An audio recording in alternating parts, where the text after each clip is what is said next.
حدیث صرف وہ قبول کی جائے گی ما وافق القرآن، جو قرآن سے موافقت رکھتی ہو. ما خالف القرآن فردوہ، جو قرآن سے مخالف ہو اسے رد کر دو. کہیں کا فضربوہ علی الجدار، اسے دیوار پر دے مارو. یہ ٹھیک ہے، اس لیے کہ قرآن اور حدیث ہمیں دونوں ایک ہی سورس سے ملے، جو ہے زبان رسالت. ہے میرے ساتھ آپ یا نہیں ہے؟ ایک ہی سورس سے چونکہ ملے ہیں، لہذا ان میں اختلاف نہیں ہو سکتا. جس سورس سے قرآن ہے اسی سورس سے حدیث ہے. لیکن قرآن کے لیے اللہ نے ضمانت لی ہے کہ اس میں تحریف نہیں ہوگی. حدیث کے لیے چونکہ ایسی ضمانت نہیں ہے، بلکہ حضور نے آگاہ کیا تھا اپنی وفات سے چند دن قبل کہ دیکھو مجھ پر حدیث گھڑنے والے موجود ہوں گے، تو جو حدیث اس طرح سے گڑھ لے اس کا ٹھکانہ جہنم ہے. اور پھر یہ فرمایا تھا کہ میری حدیث کو اگر معیار بنانا ہو کہ وہ حدیث صحیح ہے یا نہیں تو دیکھ لو کہ قرآن سے موافق ہے یا نہیں. اور ہمارے آپ اچھا کاش اب جس طرح سے ایک بات پہنچانا چاہتا ہوں پہنچ جائے. تو قرآن اور حدیث، قرآن اللہ نے گارنٹی لی ہوئی ہے، حدیث کو پرکھنے کا معیار یہ کہ قرآن سے موافق ہے یا نہیں ہے. جس طرح سے قرآن اور حدیث ہمیں سرکار ختمی مرتبت سے ملے، ویسے ہی اہل بیت اور اصحاب ہمیں حضور کی طرف سے ملے. کچھ جملے اہل بیت کے لیے کہے، کچھ جملے اصحاب کے لیے کہے. اور کیجیے گا، میرے ساتھ رہیے گا. اہل بیت کی مثال قرآن جیسی ہے، اصحاب کی مثال حدیث جیسی ہے. پتہ نہیں کتنی بات پہنچ رہی ہے. بات پہنچی نہیں پہنچی ہے؟ یہ بالکل ایک نئے طریقے.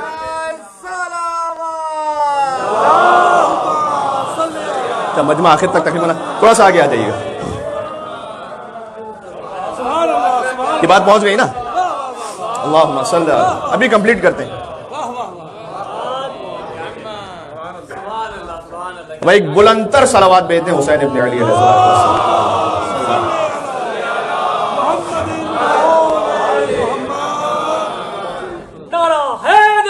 مل کے کہیں گے. قرآن کے لیے کہا انا نحن نزلنا الذکر وانا لہ لحافظون، ہم نے ذکر کو نازل کیا، ہم ہی اس کی حفاظت کرنے والے ہیں. حدیث کے لیے ضمانت نہیں ملتی. ٹھیک ہے، حدیث کے لیے امتحان ہے. پھر حدیث کے لیے ہر شخص کا، ہر مومن کے ایمان کا امتحان ہے. اور اسی لیے تو ہے کہ تاریخ میں قرآن تو کوئی نہیں بنا سکا، اس لیے کہ ضمانت لی ہوئی تھی اللہ نے، تحریف ہو نہیں سکتی تھی.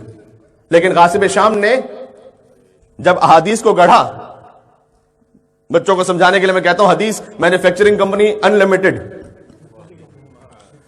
تو اتنی حدیثیں گڑھی گئیں کہ اس کے بعد صحیح غلط کی پہچان نہ ہو پائے. تو صحیح اور غلط کی حدیث پہچان کا طریقہ کیا ہے؟ کہ ما وافق القرآن، قرآن سے جوڑ کے دیکھو. تو ہمیں ایک ہی سورس سے دو باتیں ملی، قرآن اور حدیث. ایک ہی سورس سے اہل بیت بھی ملے، اصحاب بھی ملے. اہل بیت کی گارنٹی اللہ نے لے لی. کہاں گارنٹی لی؟ ابھی آیت پڑھتا ہوں. انما یرید اللہ لیذھب عنکم الرجس اہل البیت ویطہرکم تطہیرا.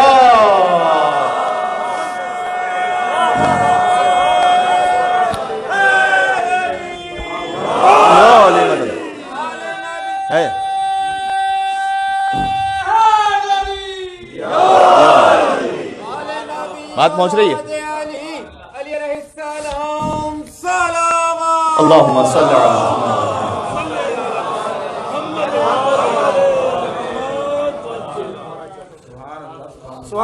اہل بیت کی ضمانت اللہ نے لے لی قرآن میں. انما یرید اللہ، اللہ کا ارادہ یہ ہے کہ وہ اہل بیت کو ایسے طاہر رکھے جیسے طہارت کا حق ہے. میں اصحاب رسول کے احترام کا قائل ہوں، لیکن اصحاب کی مثال حدیث جیسی ہے، اہل بیت کی مثال قرآن جیسی ہے. یعنی معاملہ کیا بنا؟ قرآن اپنے مقام پر موجود ہے، حدیث کو چیک کرنا تو یہ دیکھو قرآن سے ملتا ہے یا نہیں.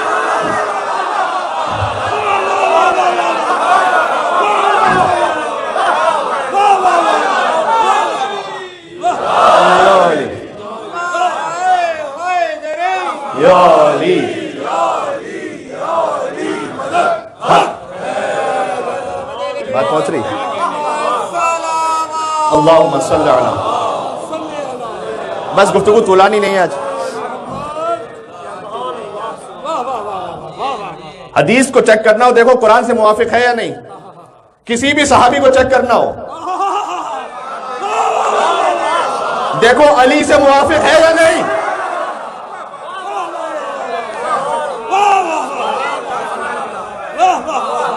پھر سے کہہ رہا ہوں جملہ کمپلیٹ کرتا ہوں میرے ساتھ رہیے گا بھی.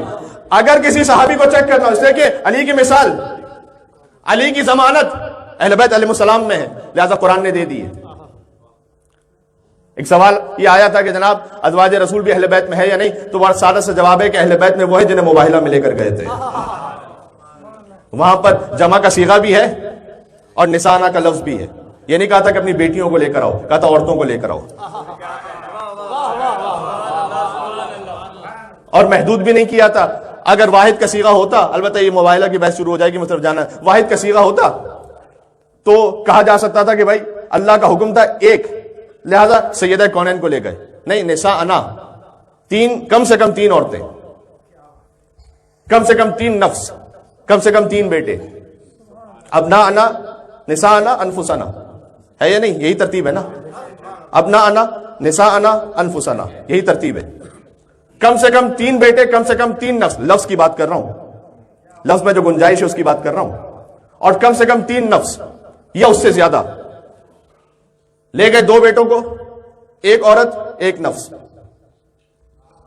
یعنی قرآن نے کہا تھا کہ جو جو ایلیجیبل ہے,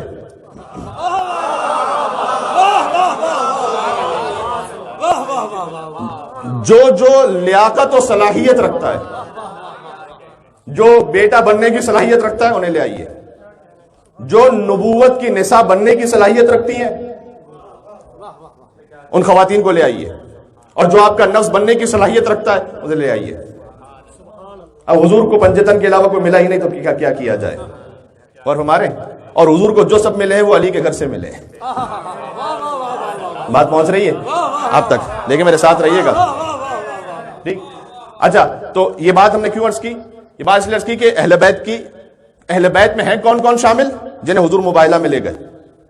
ان اہل بیت کی ضمانت لے لی آیت اثیر میں. مجھے بتائیے کہ اہل بیت کے علاوہ کسی اور کی ضمانت لی ہو. قرآن کی ضمانت لی, حدیث کو چیک کرنا ہو ملا کر دیکھو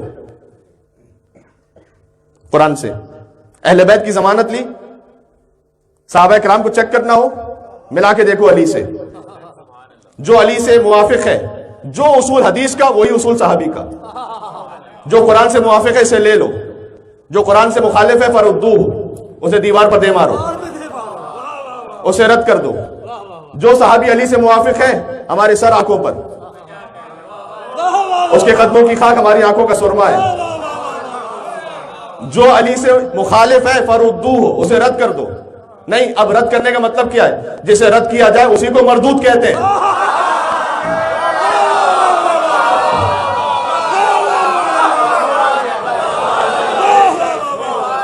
بات مل کے صلوات بھیجتے محمد و آل محمد پر.